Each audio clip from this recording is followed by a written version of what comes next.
Hello, I'm Bill Phillips. In the next 20 minutes or so, I'll share with you one way you can learn to have more choice whenever you start having anxious thoughts.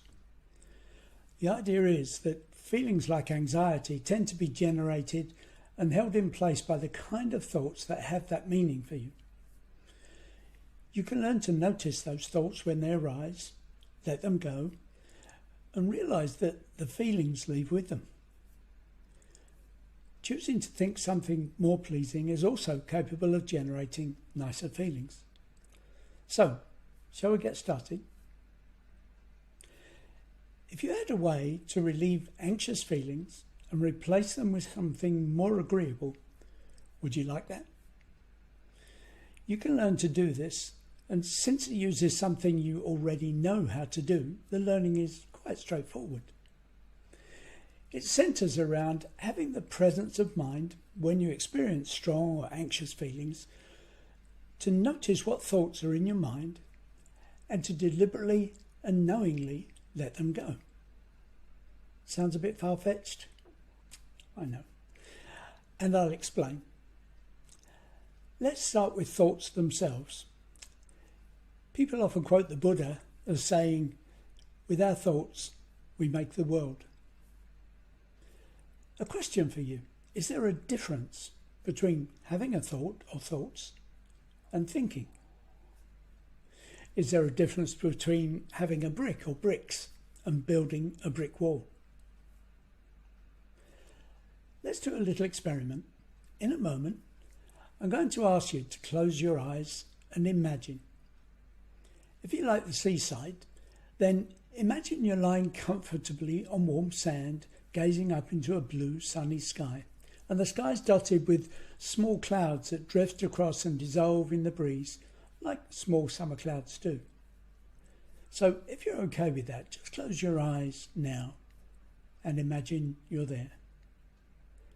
And as you feel the sand, lovely and warm on your back, and the gentle sound of the waves on the shore, and maybe other soft background sounds that belong here, and gazing lazily at those little clouds that drift across the sky. No need to even try to allow yourself to notice how some of them just dissolve and disappear, and how some just continue on further out of sight.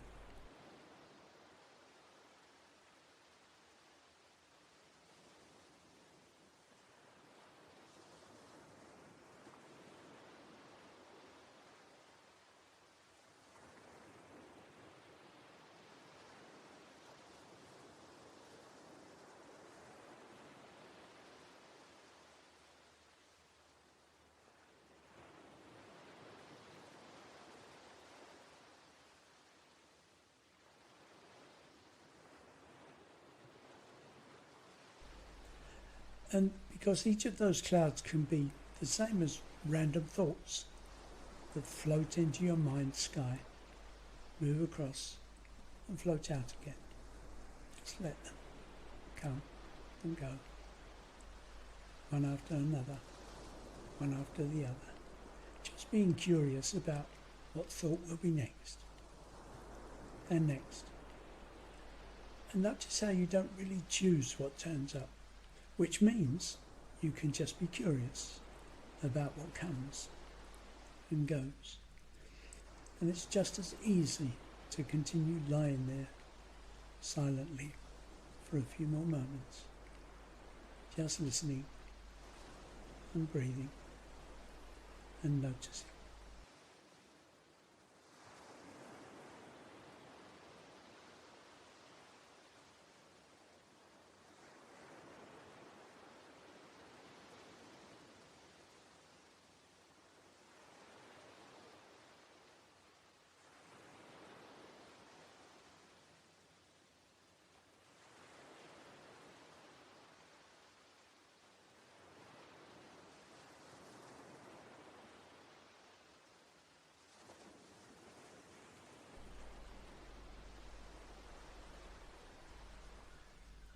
And only when you feel ready, letting your attention gradually drift back here into the room.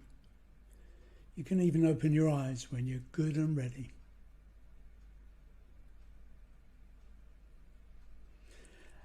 Now, if you take a piece of paper, just make a brief note of what your experience was like doing that. For example, how easy or difficult was it to pay attention to your thoughts entering and leaving? I'll leave you a few seconds to make your notes.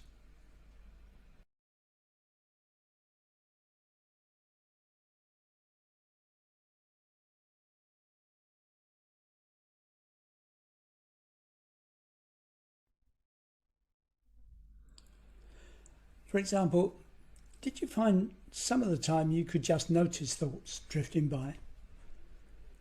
And did you have the experience, like many people do, that one of those thoughts being stronger than the next, and it grabbed your attention, led to another, and then turned into a little story as if you started to act it out? That's what we call thinking. So if you found you did both, and you can notice that random thoughts don't lead you anywhere, and you can let them go relatively easily. But thinking leads you along a path. It has a direction that starts in one place and goes somewhere else. It just seems like reality and the effect of time passing, doesn't it? It's really addictive and just a bit more challenging than just letting random thoughts go. Awareness is what's needed, and that's what this training video helps you to achieve. You see, we take in information through all of our senses, all of the time. That data gets mixed with our thinking and is represented in a continuous movie inside of us. And here's the really important part. This movie is totally internal to each of us. It's an impression of what's out there, but it's not the real tangible thing. Any two or more people side by side in the same place at the same time are running their own internal movie of events, and each movie is unique inside that person and cannot be detected by anyone else, unless that person starts to act it out or talk about it. So 3 people together have 3 separate realities running. All it takes is for each to be thinking or paying attention to something different, inside or outside of their experience of this moment, for their experience of this moment to be quite different and varied. Does that make sense? So, we've made a separation between having thoughts and thinking. Let's stay with thinking for a couple of minutes, because I want you to notice the powerful effect our thinking has on us. It takes a lot of self-awareness to realize that what we take as reality right now, or any time, is the internal movie we're running, made up of sensory inputs from outside and sensory inputs from inside, mixed up with our private interpretations or thinking. This thinking also includes everything that we imagine. By the way, realize that we remember by imagining images, sounds, past experiences, don't we?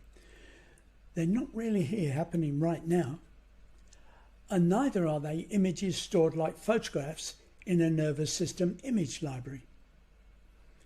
Even remembering the ideas I just mentioned demands that you reimagine them all over again.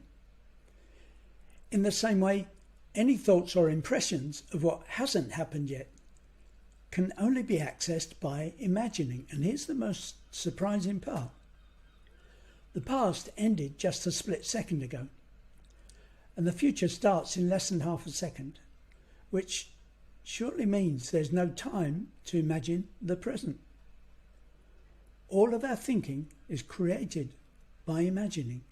The very present moment disappears too quickly into the past for us to process it, other than through imagining. I'll let that sit with you for a few moments.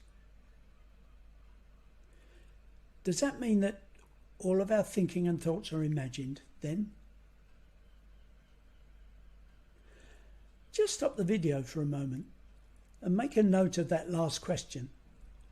And in particular, what does it mean to you.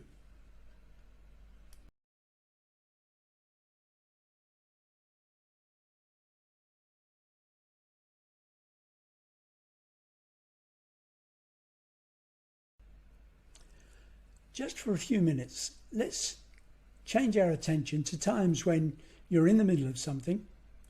Let's say you're chatting with someone and a thought suddenly occurs to you that you must remember to pick up that suit from the cleaners. It interrupts your flow of concentration for a second, and then you bring your attention back to your conversation and continue as if nothing had happened. Examples like that have happened to you from time to time, haven't they? A thought suddenly occurs out of nowhere, and you maybe log it in your memory or not, and then you just let it go. It doesn't really need any effort, does it? So you already do this almost without realizing it. Let's come back to what happens if you choose to do it deliberately. In a few seconds, I'm going to get you to close your eyes and imagine again. This time, let's imagine you're in warm summer countryside. The sun is shining, the sky's blue, and you're sitting comfortably in the shade of a big tree with low branches.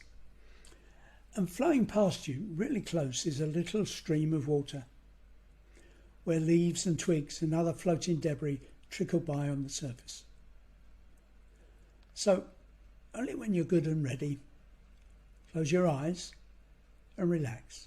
You may even be resting your back against the trunk of the tree. And as you take a deep, relaxing breath of warm summer air, your gaze falls on the stream, the flotsam and jetsam floating on the surface. And those leaves and twigs could so easily be like the stray thoughts that turn up in your mind, one after the other, and drift off along the babbling brook. Let yourself notice them and let them go without too much interest in them. One by one, floating down the stream. And those leaves and twigs could so easily be the stray thoughts that turn up in your mind, one after the other, and drift off along that babbling brook. Let yourself notice them and let them go without too much interest in them. One by one, floating off lazily down the stream.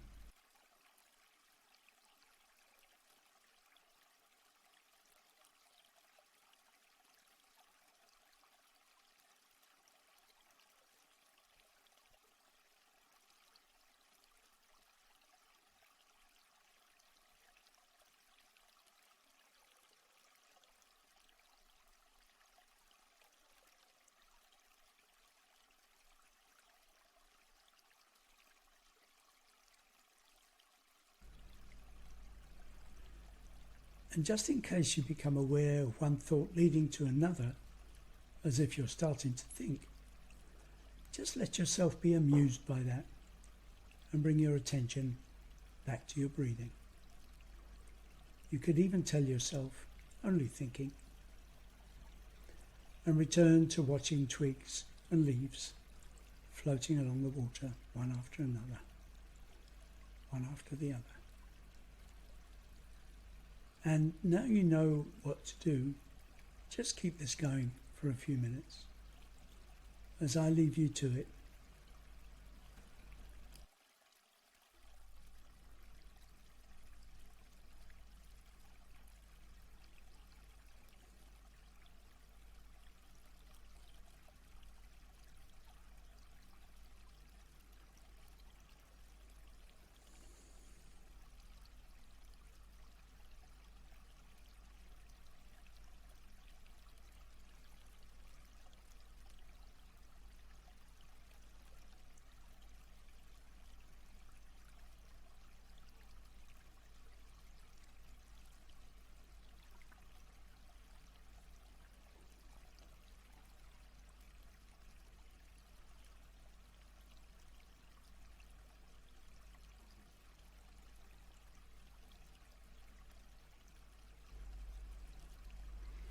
That's right. And in a few moments, how easy is it to let all of that go and let your attention drift back to a nice, deep, relaxing breath. And when you're ready, just begin opening your eyes now. So why not pause the video again and scribble some notes about how's that experience different from last time?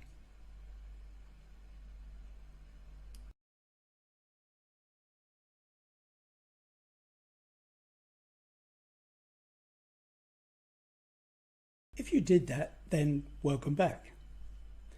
So now you've had some practice at letting thoughts pass through your mind without having them stick there. And how do you feel about just another little experiment? Allow yourself to bring to mind something that might generally trigger in you a sense of mild anxiety. Keep it low level because we're just practicing. If you're successful in doing that, then pay attention to the physical sensations and where they are in your body. Where in your body do you feel them most? What else can you notice about those sensations that tells you this is a form of anxiety for you? How does it or they move? What else can you notice about them? Now, how easy is it for you to bring your attention to what thought is thinking and generating these feelings? And can you notice how easy it is to let that thought go? What else can you think instead? Just in case you haven't let the thought go yet, have another go. If your replacement thought is of something more agreeable, where are those feelings now? Just for a moment, pause the video again and make a note of what's happening.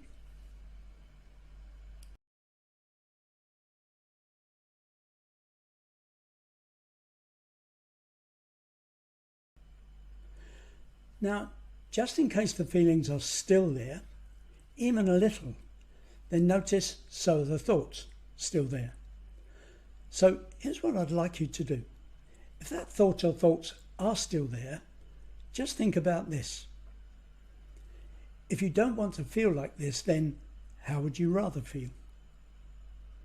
And if you can answer that, notice that by thinking how you would rather feel and acting that thought out, how easily can you realize that the feeling is at least a bit different now? Just remembering back to earlier when we established that any thought you could have has to be imagined, because the very present moment doesn't last long enough for a thought to be real. Because as you think, it's already a thought created in the past, even if it's a thought about something that hasn't happened yet.